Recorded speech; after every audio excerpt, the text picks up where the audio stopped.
கண்ணு முன்னாடியே வீசுப்பட்டு விழுந்த பிச்சைக்காரனை ஓடி போய் ஹாஸ்பிட்டல்ல சேர்த்த அஞ்சலி, டாக்டர் ரோடு கிராஸ் பண்ணும்போது ஆக்சிடென்ட் ஆயிடுச்சு டாக்டர், ப்ளீஸ் டாக்டர் எப்படியாவது காப்பாத்துங்க அப்படின்னு கெஞ்சி கேட்டுக்கிட்டா. ஆக்சிடென்ட் கேஸ் எல்லாம் போலீஸ்க்கு இன்ஃபார்ம் பண்ணாம எங்களால அட்டன் பண்ண முடியாது, இவருக்கு உடனே ட்ரீட்மெண்ட் பண்ணணும், நீங்க வெயிட் பண்ணாம போயிட்டு போலீஸ்க்கு இன்ஃபார்ம் பண்ணிட்டு வாங்க அப்படின்னு டாக்டர் சொல்லவே வேற வழி இல்லாம போலீஸ்க்கு இன்ஃபார்ம் பண்ணா அஞ்சலி.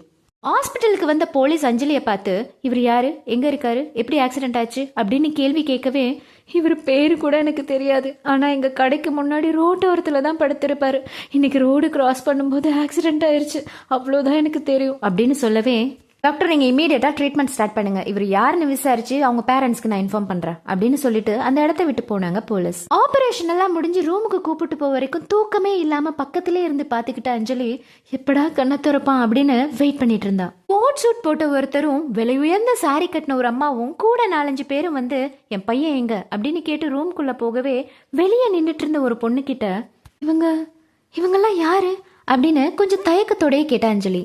இவரை தெரியாதா, இந்தியாலேயே டாப் 10 கோடீஸ்வரங்கள்ல ஒருத்தர், தி கிரேட் வரதராஜன் சார். அப்போ உள்ள படுத்திருக்குது வரதராஜன் சாரோட ஒரே வாரிசு, சின்சியரா ஒரு பொண்ணை லவ் பண்ணிட்டு இருந்தாரு. அவர் கண்ணு முன்னாடியே அந்த பொண்ணு ஆக்சிடென்ட் ஆகவே ஒரு மாதிரி ஆயிட்டாரு. வீட்டுல வச்சு நல்லா தான் ட்ரீட்மெண்ட் பார்த்துட்டு இருந்தாங்க. சடனா பார்த்தா ஒரு நாள் காணாம போயிட்டாரு. அவங்களும் தேடாத இடமே கிடையாது. இப்பதான் ஹாஸ்பிட்டல்ல இருக்காங்க நியூஸ் வரவும் பதறி அடிச்சு ஓடி வராங்க அப்படின்னு சொன்னா அந்த பொண்ணு. என் பையனை உடனே டிஸ்சார்ஜ் பண்ணுங்க, நான் அவனை அமெரிக்கா கூட்டிட்டு போய் ட்ரீட்மெண்ட் பாத்துக்கிறேன் அப்படின்னு சொல்லி தன் பையனை அவசரமா கூட்டிட்டு போனாரு வரதராஜன். இதெல்லாம் ஓரத்துல நின்று அமைதியா கேட்டுட்டு இருந்த அஞ்சலி ஸ்ட்ரெச்சர்ல வச்சு அவனை தள்ளிட்டு போகும்போது, என்னை விட்டு போகாத ப்ளீஸ் அப்படின்னு தன் மனசுக்குள்ளேயே அழுதா. நாட்கள் மெதுவா ஓடுச்சு. அஞ்சலி எப்பவும் போல வேலை முடிச்சுட்டு வெளியே வரும்போது விலையுயர்ந்த கார்ல பார்க்கவே ஹேண்ட்ஸமான ஒரு பையன் அவளுக்காக காத்துட்டு இருந்தான். யாருன்னு தெரியாம தாண்டி போனவள, அஞ்சலி என்னதான் உனக்கு அடையாளம் தெரியல, எனக்காக வாங்கி கொடுத்த அந்த ட்ரெஸ்ஸைமா மறந்துட்ட அப்படின்னு கேட்ட உடனே திரும்பி பார்த்து அதிர்ச்சியில நின்றா அஞ்சலி.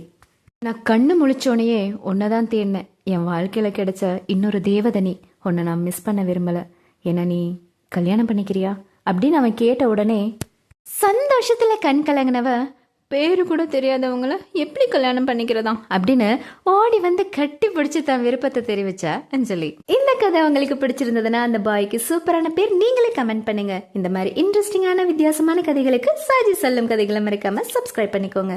பாய்.